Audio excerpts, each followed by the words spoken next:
Hello, and welcome to another edition of the Hitting the Hardwood podcast, your home for all the latest Minnesota Lynx and WNBA news, analysis, and coverage. Thank you for tuning in to another episode this week. I'm your host, Mitchell Hansen, and this week I am joined by a longtime friend of the podcast, a multi-episode guest, I guess you could call him. Very good friend of mine, Jack Borman, who is the site manager of Canis Hoopus. Does a great job covering the Wolves and the Lynx. I'm in my first year of covering the Lynx alongside Jack and Leo and Benny and the rest of the team at Canis Hoopus, and it's been a blast all year long. So Jack has been great, not only as somebody to bounce ideas off of, somebody to talk basketball with, at any given time of the year, but he's been a blast to have on the podcast, chat Lynx with throughout the year. And I'm happy to have him on the podcast again this week. This week we kind of dive into a lot of what we saw throughout the regular season for the Lynx, now with the regular season over with.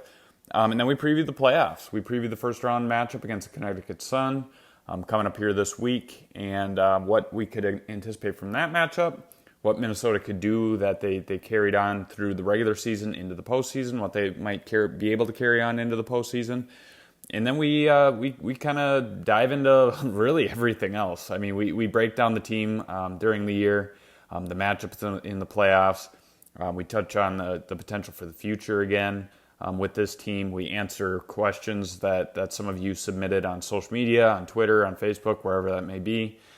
So a lot of great stuff. We really do take, and I'm not just saying this, we take a deep dive into just about everything when it comes to the Lynx. So you can listen to that podcast here in a second, but before we get to that, I want to point out our Patreon page, or kind of bring up our Patreon page. You can visit patreon.com/hittingthehardwood to join our Patreon community. That's where you'll find a lot of exclusive perks. You'll receive a lot of exclusive perks, such as early access to podcasts like this one. You can get discount at our Hitting the Hardwood store with the merchandise that is there. You get exclusive bonus content. You get exclusive news. Last week, I let everybody know what the Kale McBride news was before it actually broke. So if you're a part of our Patreon community, you would have known that a few hours in advance of the actual announcement. But there's a lot of really good perks, and I try and make it worth it to everybody that is so gracious to offer up their hard-earned dollars to support Patreon. And honestly, it's really not that much. I'm not just saying that. It's not much a month. It's honestly less than a cup of coffee a month. I know that's a common phrase that gets thrown out there, but it really is just as much as a cup of coffee a month. And I try and make it worth it. And if you do join our Patreon page and you see something that I'm not doing, you kind of see a wasted opportunity somewhere, let me know. Is there something you don't like that I do? Let me know. If there's something that you do like that I do, please let me know as well. So. Please go check that out. It's patreon.com/hittingthehardwood. Now, without further ado, let's jump into this week's podcast with the one and only Jack Borman. Jack, how you doing, man? I'm good. How are you? I'm doing well. What's this? Probably at least three times you've been on the pod now? You're a regular guest. Right. Sounds right. Yeah, I think so. Yeah. Well, for people that if you're not already, for some reason, if you're not familiar with Jack's work, you should be following him. But Jack is the site manager for Canis Hoopus. Work alongside him doing a lot of Lynx stuff during the WNBA season. So make sure you're going following Jack. Jack, where can people follow you on Twitter? Yes, on Twitter at JRBorman13. It's JRBORMAN 13. I also occasionally tweet from Canis Hoopus. It's my burner account. It's really our entire site's burner account. So you may not know if tweet comes from me or any of our other staff members. So if I tweet something controversial, it's someone else's fault, and if someone else tweets something controversial, it's my fault. That's how we do it. Yep. So it's a good time. It's a good policy. Yeah, so definitely go check out Jack, and then canishoopus.com. You can check out a lot of Jack's good work and everybody else's good work that is over there. But with that said, Jack, we are finally here, and we have some postseason basketball coming up. It's hard to believe that the regular season's already over, but as it always does, it seems to kind of come and go in a blink of an eye. But what are your thoughts on how the teams stand right now, and how things look going into the postseason? Yeah, I think that, a big thing for me is just like try not to get caught up in the moment too much with it. I think that a lot of times like you're just either like frustrated, or at least like as a fan, you're either like frustrated or happy just like in the moment based on whether it's a win or a loss. But I do really think it's important to um really keep in mind, like, where did we see this team at the start of the year, relative to the rest of the league, and have our expectations or predictions, I guess, shifted as the year's gone on. And yeah, like I think when we look back at like where we had this Lynx team. So Lynx finished what at 19 and 21. By the way, You know, I was almost spot on with that preseason prediction and what they were going to finish in the year. But I'll brush off my shoulders a little bit. We'll move I on from I that. was I was 20. I thought they were going to be a 500 team at 20 and 20. And um and I said that the Lynx would surprise some teams and that they would surpass expectations with Cheryl coaching. We're both And right. I said they'd reach the playoffs and lose in the first round, which honestly still looks to be pretty good. Mm-hmm. But I think the way in which they've done it it's been really encouraging in the sense that, I think that we probably thought that how like who was playing might be a little bit different in the sense that, like, I don't think either of us foresaw Lindsay Allen becoming as essential to this team as she was in the past tense, just because it, from everything that we've heard, doesn't sound like she's anywhere close to returning. But who knows, that may change. We'll ask Cheryl about it this week. But yeah, I think that the way that they've played so cohesively, and really bought into being a really, really tough defensive minded team, and really, changed a lot of the issues that they had last year, meaning like they were one of the worst rebounding teams in the league last year and consistently got killed on the glass. And this year, and they turned the ball over religiously last season. And this year was a team that really controlled the glass in a lot of their wins. And really, like, there was a really strong stretch there where the Lynx just did not turn the ball over. And that's why they were winning a lot of these games. They had a lot more shot attempts than their opponents. And then the third big one was that they got to the free throw line. And if you can consistently, rebound the ball, not turn it over, and get to the free throw line, that's an excellent winning formula, even in a WNBA that is getting more spaced out, shooting more threes, and seeing more offense. But like, if you can if you can get offensive rebounds and get to the free throw line and shoot well from two, like, that's still a winning formula. It's still really efficient basketball, no matter how you slice it. Like, the math is going to tell you, that's still a winning formula. And it's been fun to watch this Lynx team play, especially to see Fee become what she's become.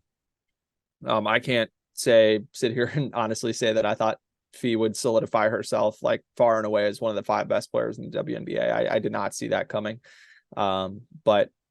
But to see kind of her just get right in that line and then everybody follow her has been really fun to watch, and certainly more fun than the 2022 team. And as someone covering the team, I obviously like to have fun covering the team, as I'm sure you do. And this season was certainly more fun to cover than last season for that reason.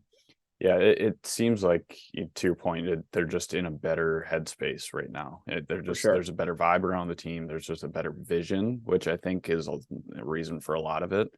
And Fee is a big reason for that, among other people. But when you look at the team too, if you're just looking at the numbers, they're a team that's in the bottom 4 or 5 in most categories. Like, they, statistically, if you're going off stats and how that relates to the win-loss record, they shouldn't be as good as they are. They probably should be out of the playoffs. But that speaks to the kind of the relentless of the team, them stepping up late, which is good for a young team. But yeah, they they did better than what I thought, especially after that 0-6 start. I don't think anybody expected them to be in the position that they're in, and they're doing a great job, and they have done a great job. They've hit their road bumps at times, which they're experiencing, at the end of the regular season, heading into the postseason. But you kind of ride those ebbs and flows, and I think if they could have, envisioned this outcome at the beginning of the season, they would have been very happy with that. And I think they've exceeded some expectations in certain areas. And I think too, it was, pretty crazy when you look at the first 6 games of the season, how, poor they were, especially late in games. They lost, what was it? 3 of those first 6 losses were by single digits. And then, 4 of those 6 losses were by single digits. And then I think since then they're like 15-1 or 15-2 in single digit games, which has been something that's really fun to watch. And I think a really important quality of a team heading into the playoffs, that if you're, looking at teams that are well tested, it's obviously different to be in the aces or the Liberty category, where like whatever tests, like they don't need to be well tested, right? Like those two teams, the only way they can test each other is by going up against one another, really. But you're looking at the rest of the WNBA. I think the Lynx obviously have really gone through the fire of being in all these close games and understanding exactly what they need to do offensively late in the game, like where the ball is going to. They have a very clear number 1 score of where the ball is going to. They have very capable secondary scores around her in Kayla McBride and Diamond Miller, which is really important. And I think that those are, those 2 things specifically are going to be really interesting to follow into the playoffs, just because I think it's pretty rare in the WNBA that you get a team that has played so many games to single digits and come out victorious in it's such a high percentage of those games. Right. When it comes to the surprises that maybe we saw throughout the year, are there any that initially come to mind? I know you had talked about Nafisa Collier and her kind of taking her game to that next level, even after missing most of all of last year. I don't really even consider last year a year, because she only played in 4 regular season games. But for me, I guess it would be, well, 2 things, I guess. Maybe the leadership of Kayla McBride and kind of her 2-way dominance that she has displayed maybe a little bit more than ever this year. And then the second one would probably be just the consistency from the rookies. I think we've expected, Diamond Miller to kind of have those ups and downs, and she's had that this year. But Dorka Juhas has been outstanding, and she's just been extremely consistent. So to me, that's 2 things that initially stand out. But how about you? Is there anything that stands out? Yeah, I wrote in this piece that the Lynx did the equivalent of hitting on 17 in blackjack when they drafted Maya Hirsch at number 12, thinking that Dorka may still be there at 16, and she was. And I think that Dorka Juhas has been the second best rookie in the WNBA this season.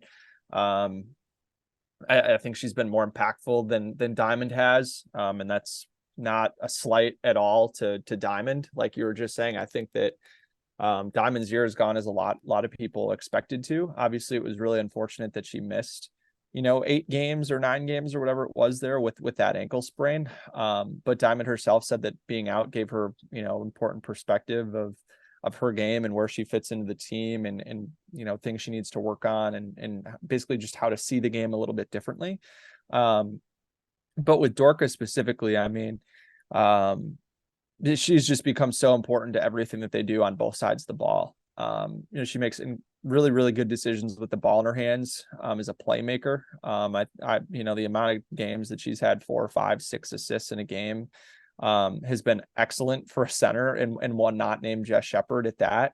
And I think the way that she's rebounded inside and protected the rim is something that I didn't quite fully buy into early on in the season, just because there's a lot of really big, strong, physical centers in the WNBA that can really push you off your spot and make life really tough for you. And I just thought that that those, really strong centers might get the best of Dorka physically. But she's really hung in there and battled. I think the way specifically in that win over New York, when Fee wasn't playing, I believe was that game when, she made Jonquel Jones like an afterthought in that game. I think that, matchups like that, she really held her own against Brittany Griner at target center.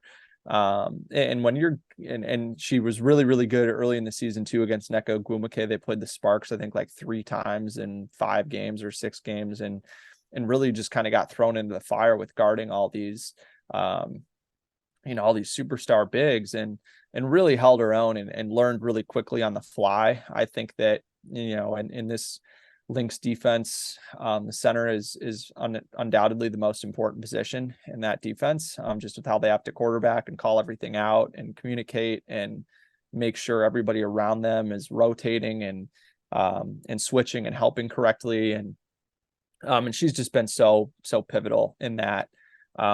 So I definitely think that Dorka has been the biggest surprise. I thought that she was going to be, more important to the center rotation than Nina Milic. I wrote that. So that ended up being true. But I mean, I really just was surprised at how big her impact was defensively in this regular season. And I think that she gives the coaching staff certainly a lot to think about when it comes to next season already, and thinking about what that center rotation is going to look like. Whether or not she's going to start. Like, I think that's going to be a really, really tough conversation if both her and Jess Shepard are back. Mm-hmm. Yeah, I mean, the topic, or kind of the end goal for the team this year, was development, and they Cheryl's talked about that since day one, that they want to get players in there, they want to get the time on the court, and they want them to develop because it's about the future.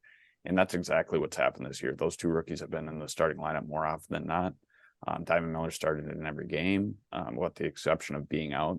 Dorka Juhas has kind of, obviously switched back and forth, but I think she's kind of solidified basically that starting center spot. I mean, it's exactly what they could have hoped for this season. And I think with obviously now hindsight's 2020, if you look at, if what I say this is the beginning of the year, maybe not, but the future with those 2 players in particular to match alongside Fee, it's very bright. And if you can throw somebody else in there, add somebody else to the team, it'll go along with K-Mac, who is, like I said, become a really solid 2-way player and leader. This team, they could quickly turn things around, and they that I don't think they had that envision or that kind of hope at the beginning of the year that it would happen this quick.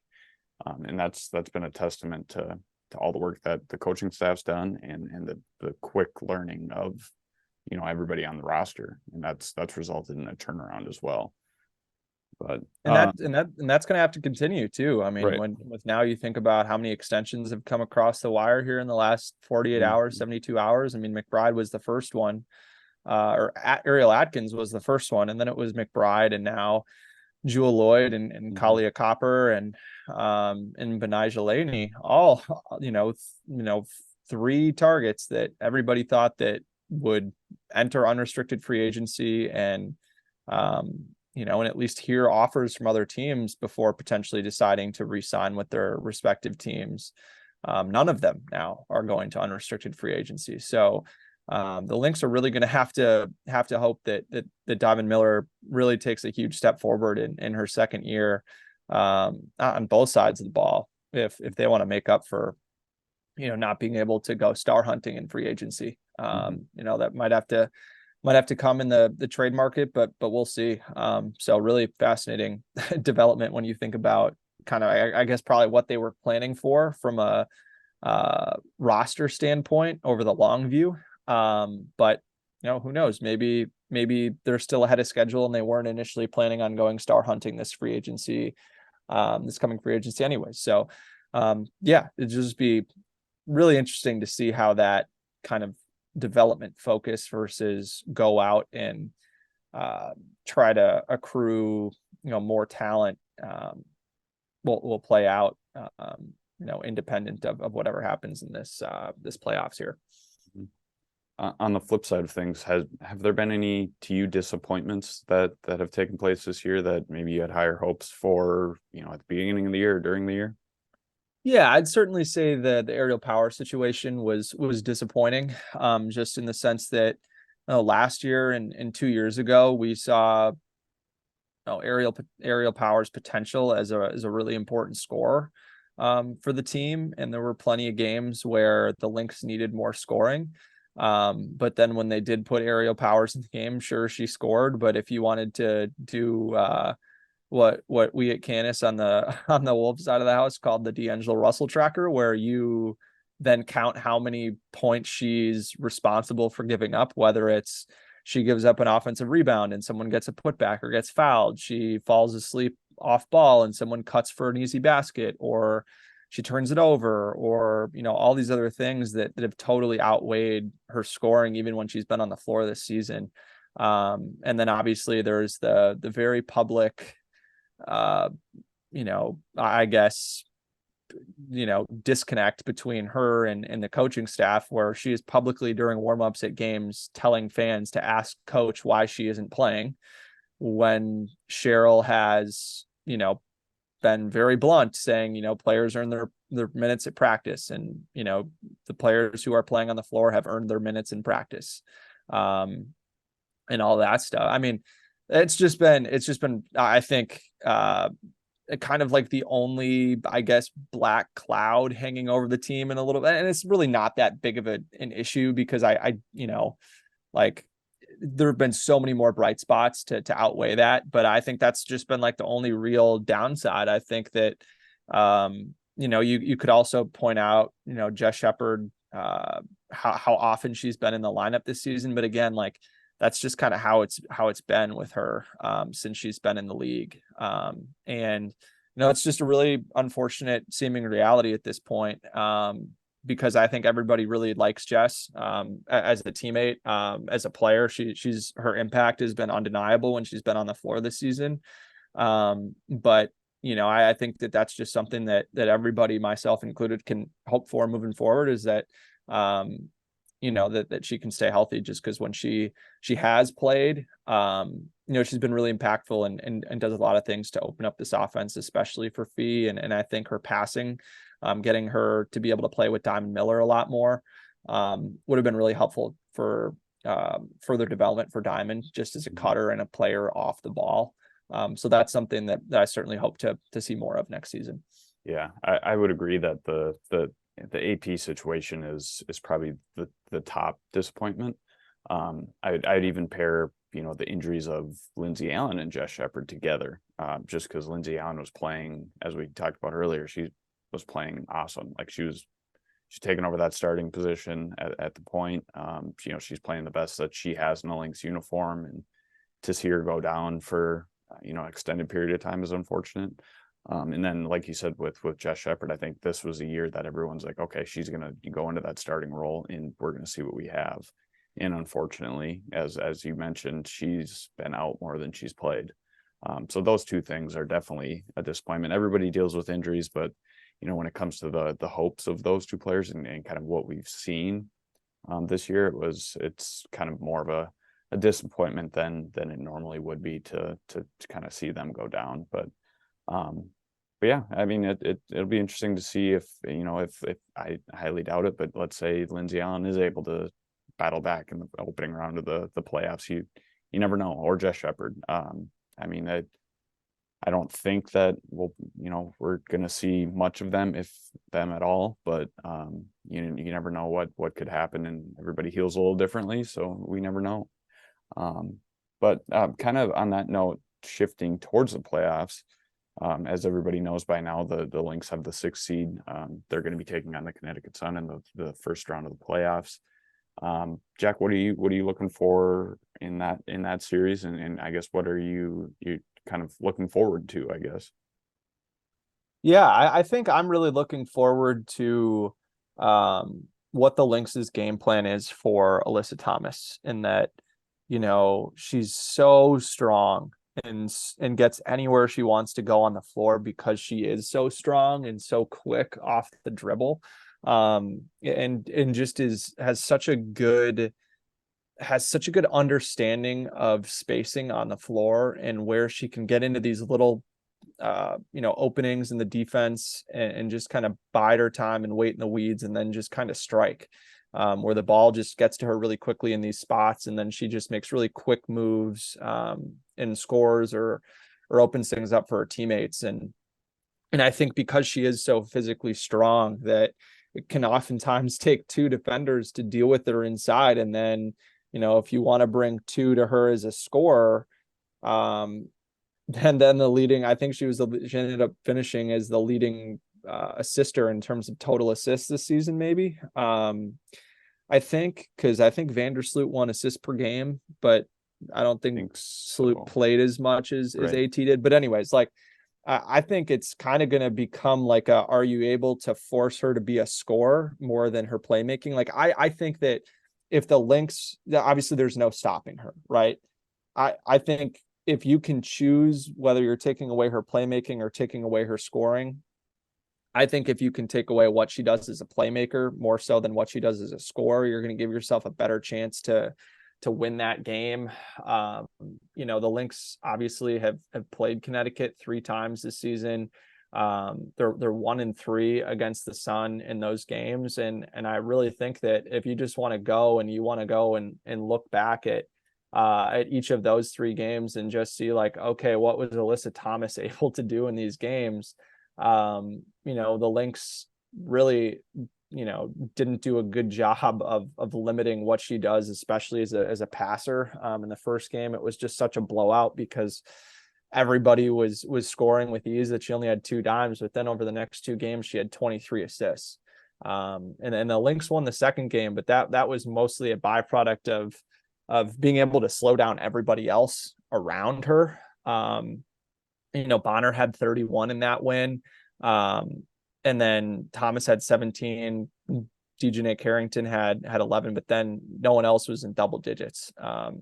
And I think that if there's 2 paths to victory really, and it's trying to shut down everybody that's not Alyssa Thomas and DeWanna Bonner and just kind of like to force those 2 almost to make every play and make every shot, or really try your best to take those players away. But the thing is, for the Lynx, is it's kind of a tough matchup. Mm-hmm. Like, you can put Fee on Alyssa Thomas, but Alyssa Thomas is a lot stronger than Fee is, and you don't want Fee getting in foul trouble. Where I think it could honestly make some sense to put Jess Shepard on Alyssa Thomas. I would assume that Jess is going to be able to go. I'd assume that's why they were holding her out. Just because she's more physical and she's stronger. And if Jess gets in foul trouble, at least you've got some more options to replace what she can do.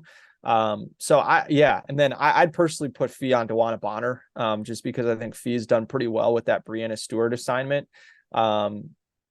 In the couple of games that they played the Liberty with her.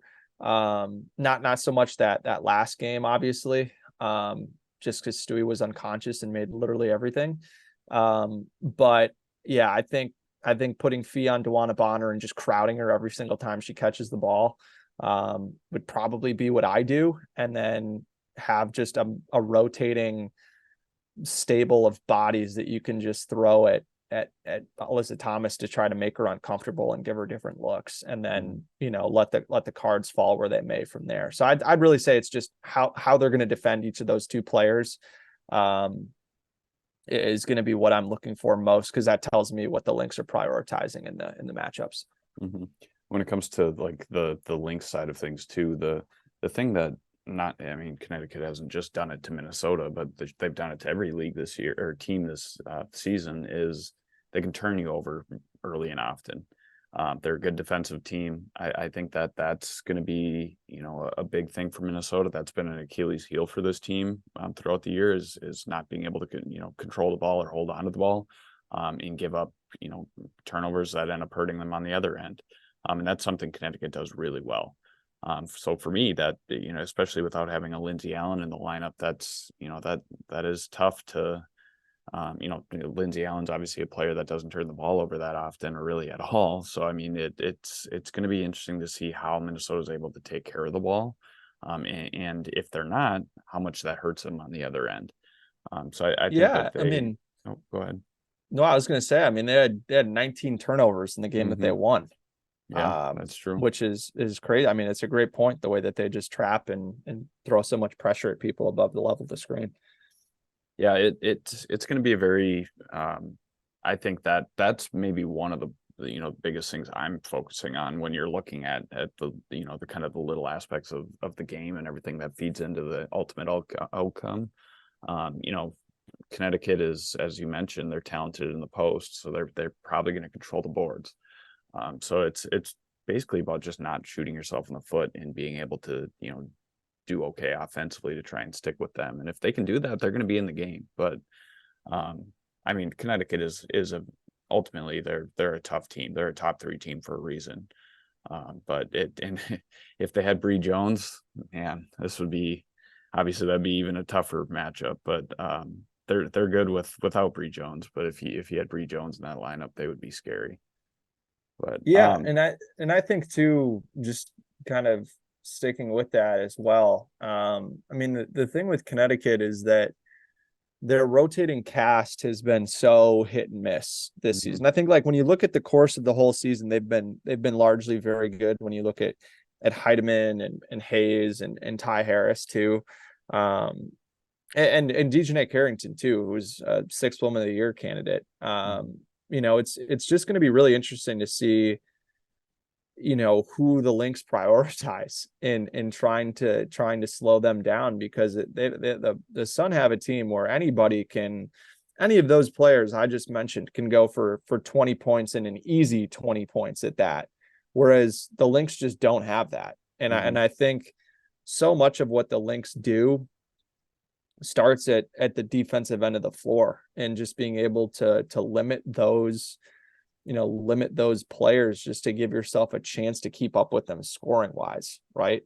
And it's, and the Lynx too are going to have to stay out of foul trouble. I think that's the biggest thing too. If they get into foul trouble, who they're replacing starters with, in my opinion, they're just not as deep of a team as Connecticut is. And I think that, the more the Lynx can kind of muck it up and keep this just a low scoring dogfight with play in the half court that kind of keeps Connecticut out from running in transition and turning those turnovers into points, I think is going to be huge. So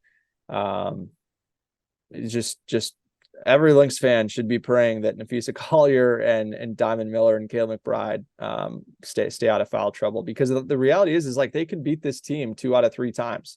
But they have to play with so few mistakes, and obviously that's something that has been difficult for the Lynx to do this year. But that's what's fun about the playoffs, is hopefully it can kind of all come together at the right time. We'll kind of a little bit of a preview for people that it'll probably be out by the time or around the same time that this podcast drops. But Canis Hoopus will have a playoff preview coming up here before the game on Wednesday. Just kind of breaking down both sides of things, X factors, that kind of stuff, and ultimately predictions, which is my next question. I personally think that Connecticut's going to win the series. I think Minnesota is going to take one of the first games in Connecticut, one of the either game 1 or game 2. I also ultimately think that Connecticut's going to win 2-3 or 2-1, win 2 out of the 3. But what do you think is going to take place in this series?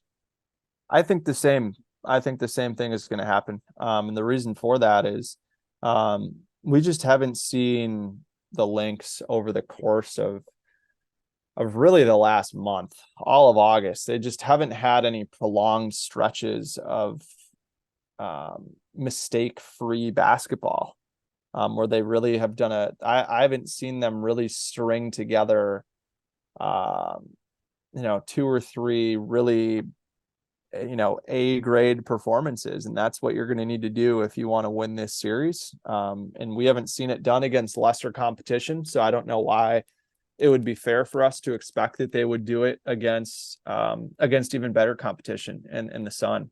And I think that I think too, just the consistency factor of what Connecticut has. They're a really experienced group. When you think about Bonner and Thomas and Heidemann, and I mean, even throwing somebody like Dejanay Carrington in there, that's played with this team now for years, and they've been in the playoffs together.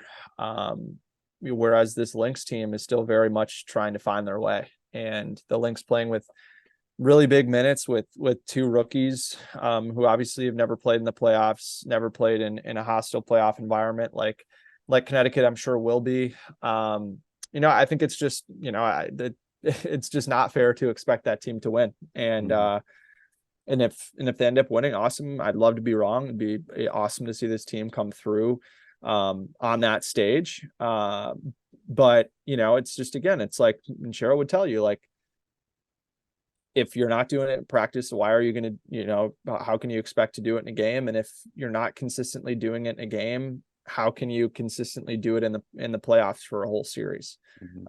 So I think, again, like, would I be shocked if the Lynx were able to, steal a game and then you come home, it's, whatever, it's, 1-1, and then maybe, Thomas gets 2 fouls in the first 4 minutes of the game. And then the complexion of everything, just like, it's just like when things go to a game 3, game 7, like whatever the winner take all game ends up being, like, you just never know what could happen. Like, you never know who can make shots or who misses shots. If the refs just are crazy, there's just so many factors. But I've got Sun winning 2-1. Well, aren't we lame picking the same prediction? I'm just kidding. And I just think the Lynx have too much pride. They've been too good of a road team to, I think, just roll over twice on the road. I do. And they've won in Connecticut this year without fee. So that is true. And she's averaging 25.5 over 2 games against Connecticut. Like, she has their number. Essentially, it's over a 2-game span, but she's been playing well as well. Let's turn it over before we wrap things up. Let's turn it over to some questions. We got some questions that were sent. First thing, we've talked about this kind of each time we're on. You've joined me, that free agent targets. The first question is, what do you think the best free agent targets available are? I think, we just kind of talked about it. It's kind of dwindling down now with the recent news, but who do you think that they go after? And do you think there's anybody that they re-sign that they currently have? Yeah. In terms of free agents and players that they already have, like, I think that it's probably a pretty fair assumption that Rachel Banham will be back. I think that, she's somebody that, brings really important 3-point shooting, and is really the glue of the entire team. I think if you asked every single person on the Lynx roster who their favorite teammate is, I think, like, more than half the answers would be Rachel Banham. Like, you cannot discredit that when you look at how this team with similar talent to last year has been able to perform, better. I think so much of that has to do with the team chemistry, and that starts and ends with Rachel Banham. And so I would expect her to be back.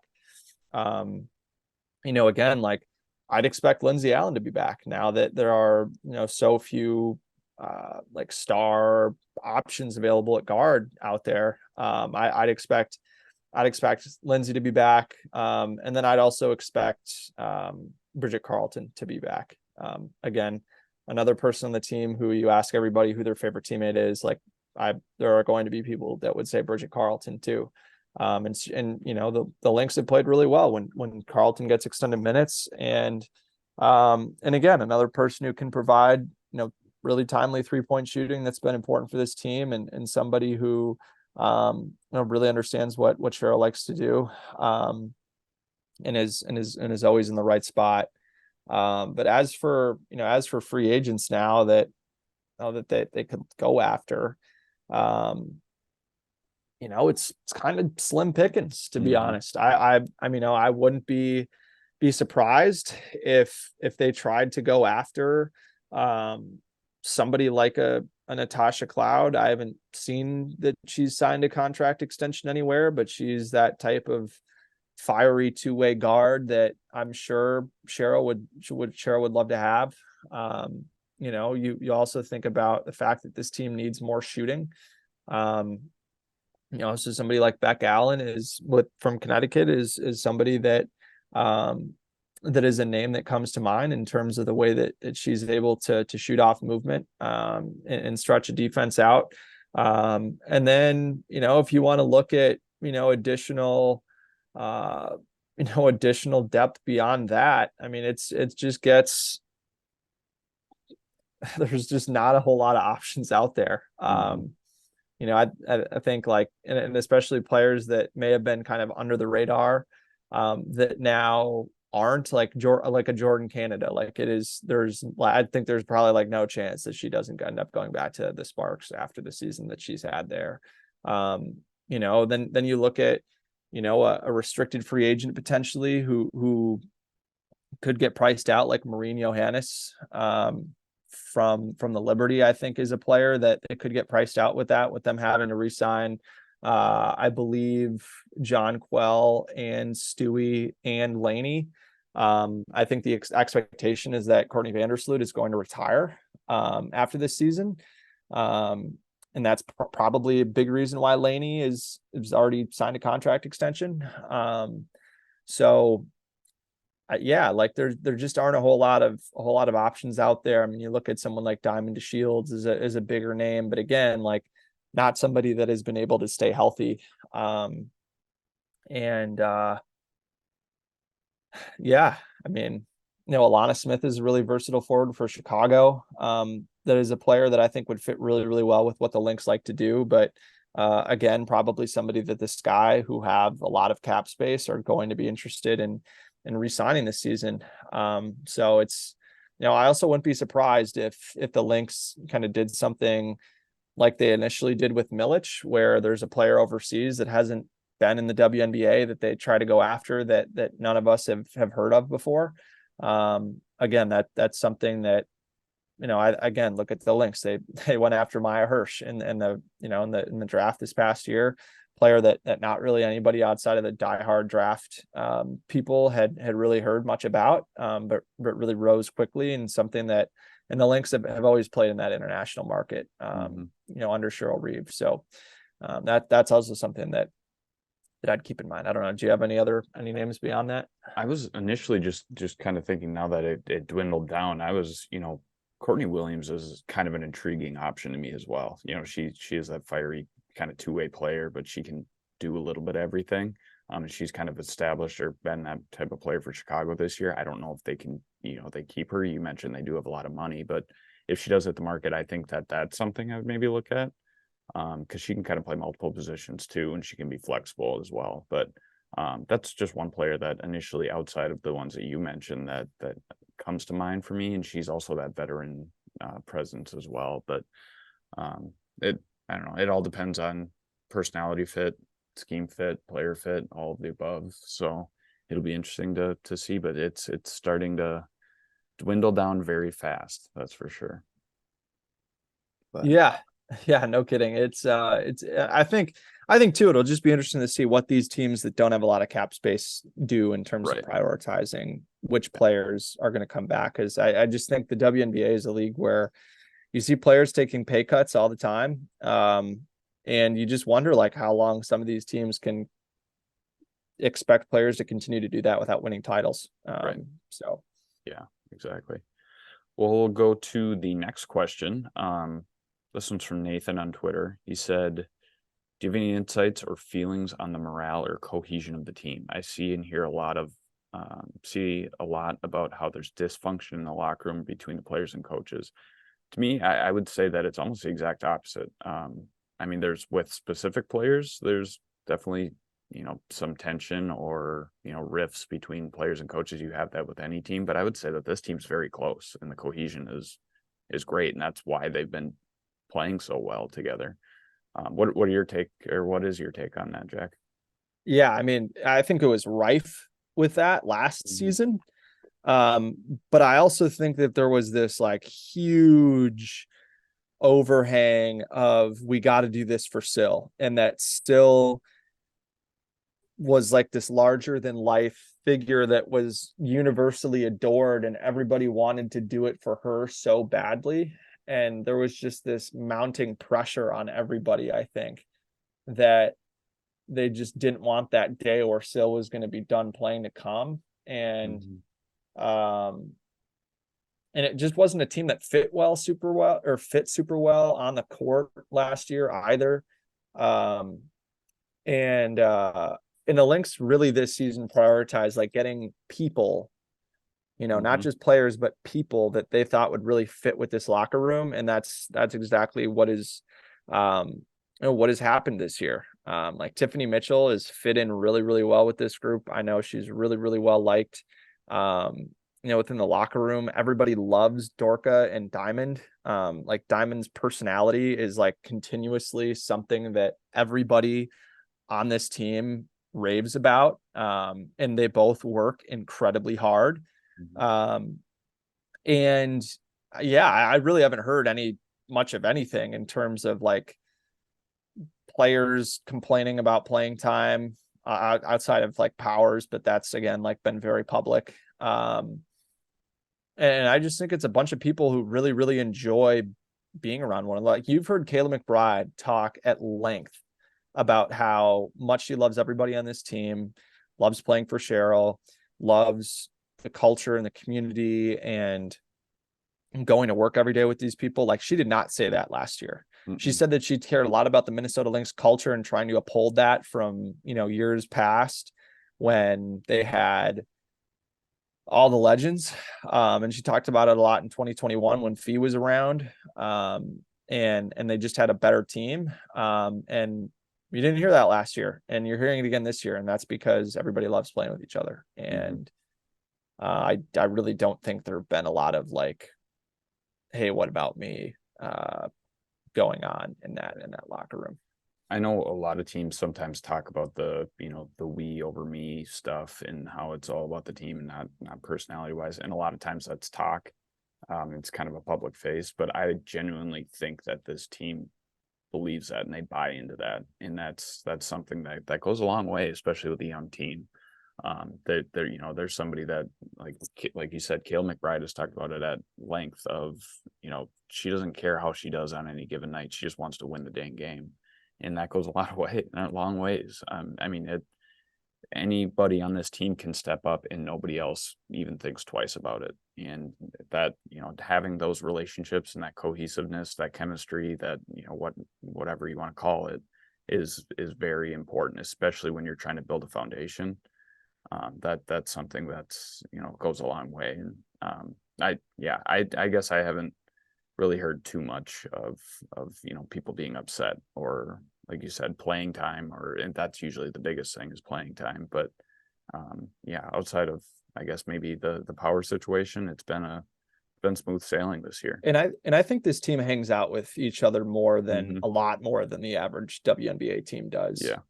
Like I know obviously like it's very common on other WNBA teams that players will live in the same building or, live close together or what have you. But like these players are together at like each other's apartments, posting on, Instagram or Twitter or whatever all the time. And that doesn't matter if they're on an extended homestand, if there's a break in games, if they're on the road, like, there's just a lot of that this season, which is important. The other thing too, is like, you can't get this from TV, but you can get it. You can sure get it. When you're at a game, is no matter who's on the floor, look at how the bench reacts to when a player scores.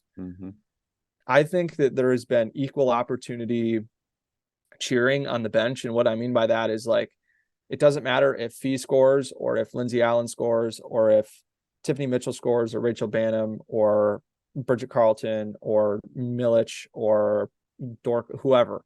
Like they all support each other, wildly on the bench. And I think that's like, it sounds really dumb. Like, yeah, it's not sixth grade basketball, but like that stuff matters, man. Like Mm-hmm. all the, like when you know that like your teammates really support you when you're in the game, it doesn't matter if you're playing well, playing poorly, like that stuff matters. And I think that that really contributes to like team chemistry more than any of us think. And especially when players are playing their butts off, working really hard in practice, but maybe they're not playing a bunch and then go into a game and then succeed. Like players really support, like that stuff matters. And I think that's a big reason why the Lynx, in the views of a lot of people not around the team or around the league, or excuse me, not around the team, but around the league in general, have like thought that this team has achieved more than the sum of its parts. And that's because of a lot of the intangible team chemistry, really enjoying each other, getting along with one another. And that's what has made it fun to cover, is just like the people on the team this year are just great.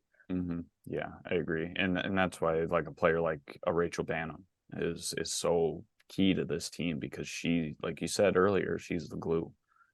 You know, she is that personality that kind of ties all that together too. And that goes a long way. Everybody, if you have somebody like that, no matter how you're performing, you have a spot on the roster. And Rachel's that player. And like, look around the league, how many players there are like that, who may not play a ton, but are critical to the team chemistry and the leadership of the team. And that really matters. I think that matters like as much in the WNBA as it does in any professional league, because these players are playing year round. Like you go look at the NFL, the MLB, the NBA, whatever, none of those players are playing year round. Like, sure, you could say that like players who are playing in the World Cup for NBA are playing, but that's not what they do every year. Like the Kayla McBrides of the world that play competitive basketball in season 12 months out of the year, like there are going to be some patches where like you are inevitably just like run down and tired and don't want to come to work, or, you know, just like you have a tough day, like you're a human being, right? And you come in the building and you see somebody like Rachel Banham that's just like messing around, lightening the mood, like, you know, making everything fun. That really matters, especially when you don't have the greatest travel situations. You're stuck waiting for connecting flights or delays and all this other stuff that comes through the course of a WNBA season. And you can find a way to make the tough days good days, or, you know, make them slightly better over the course of a season. Like all that stuff matters. And I think like you look at like a Sydney Colson for the Aces, like, and you ask anybody on that Aces team, like, how important is that stuff to why you win? I guarantee you that every single player would say it's a huge part, and that Sydney Colson has a huge thing to do with it. And it's the same thing with the Lynx and Rachel Banham, man. Like she could teach a master class in how to be yourself, and just like how to go through life, making sure everybody has a good time. Like if she taught that class, like everybody would learn a thing or two. And it's just been fun to watch. And I think like when you remove the basketball part of it, and it's just like going to cover a team, or going to like, I don't know, just like see people, talk to people, see what everybody's doing, or you go to the arena and people are just like haven't started warming up yet, and you just see like how all these people interact with different team staff, or the ball boys and ball girl. Like it's just it just makes it like so much more fun. So I can only imagine what it's like to actually be like on that team and enjoy that every single day. So yeah, this is a PSA to Rachel Banham to teach a class on this, because I want to take that.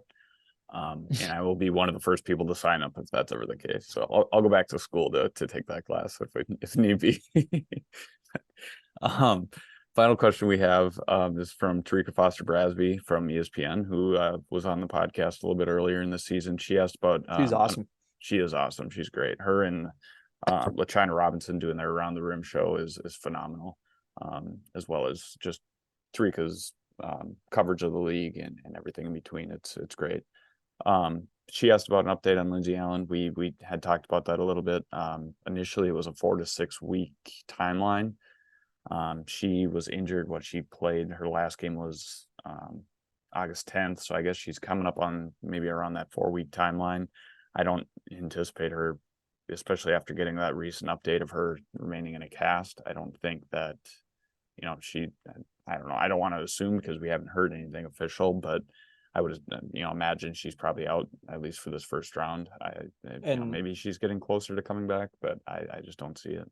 And the other thing with Rachel, too, is Rachel also had a non-surgically repaired thumb fracture earlier this season, and that was a 3 to 4 week injury, so not the same injury, but it was about a week that she was out once she was out of a cast, and progressed into like a much smaller, or excuse me, I should say once she was out of a hard cast, and progressed into, one of those like removable, thumb casts that you have that are, I should say it's more of a device than a cast. And so she was only out a week really once she got out of the hard cast. And last we saw Lindsay Allen, she was still in a hard cast. So I'd say that it's probably pretty tough to go straight from a hard cast to play. And plus then you got to factor into like the ramping up to game shape.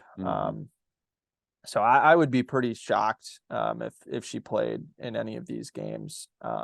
But who knows? We'll get official word, I'm sure, this week. Cool. Well, Jack, I appreciate it. I appreciate you joining as always. Great conversation with you.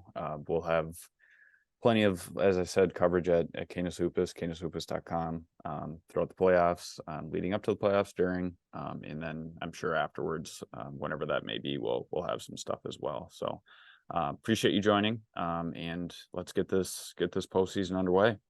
Absolutely, man. You're the man. I appreciate you having me, and we'll talk soon. All right. Thanks, Jack.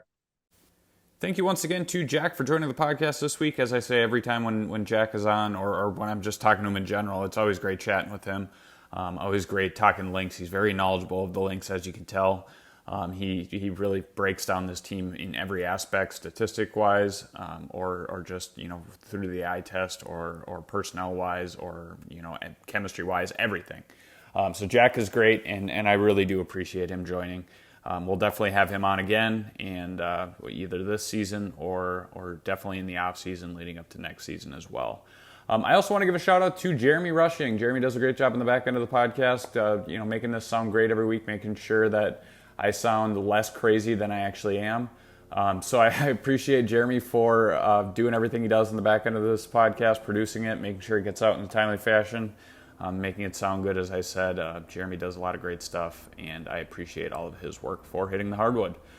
I also want to point out a couple of our sponsors, as we do every week. Homage and I almost said Hitting the Hardwood. You're listening to Hitting the Hardwood. The second one is Better Edge. Let's start off with Better Edge. Better Edge, you can go to betteredge.com, BETTOR edge.com. Please go check them out to get a lot of basically one of the best betting experiences that you can get.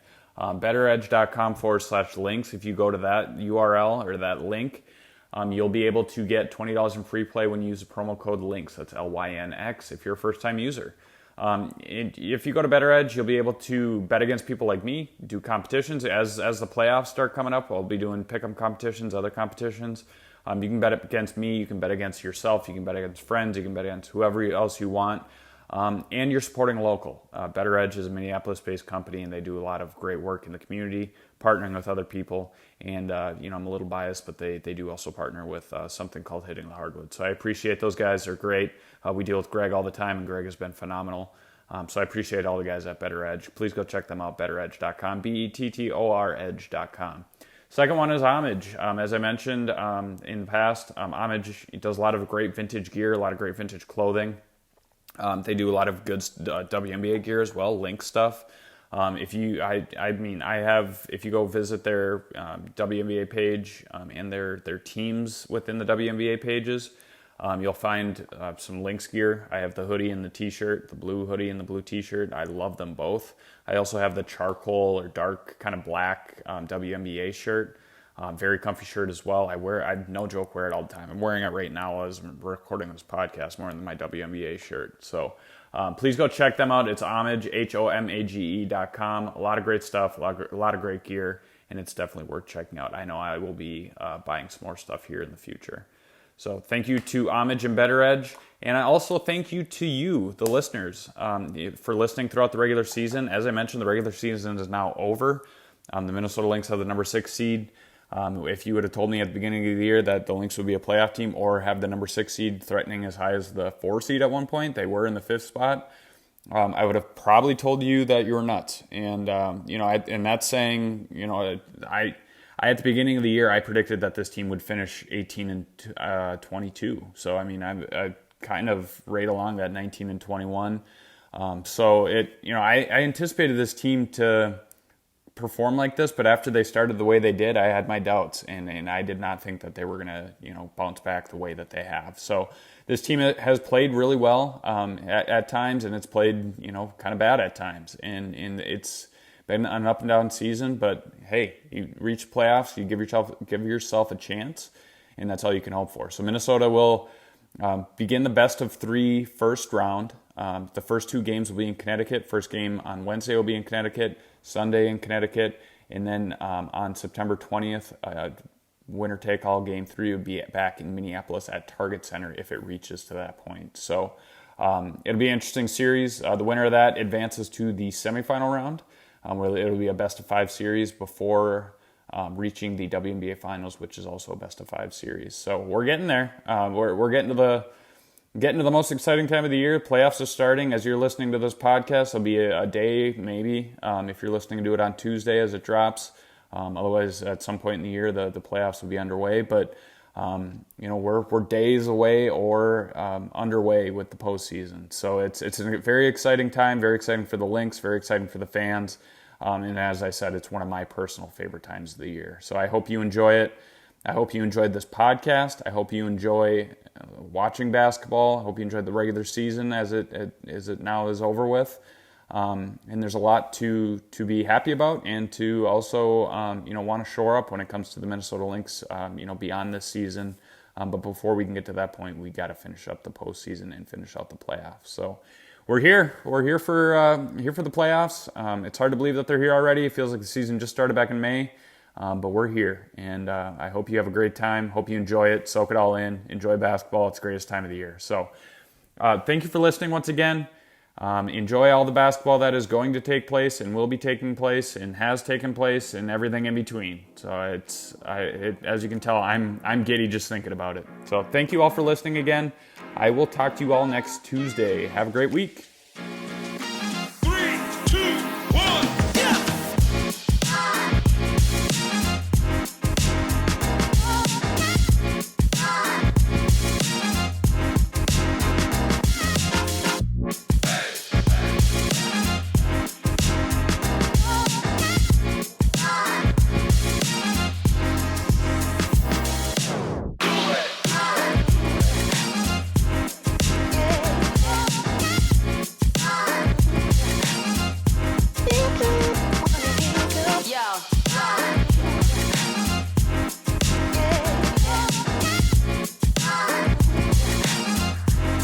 Cool.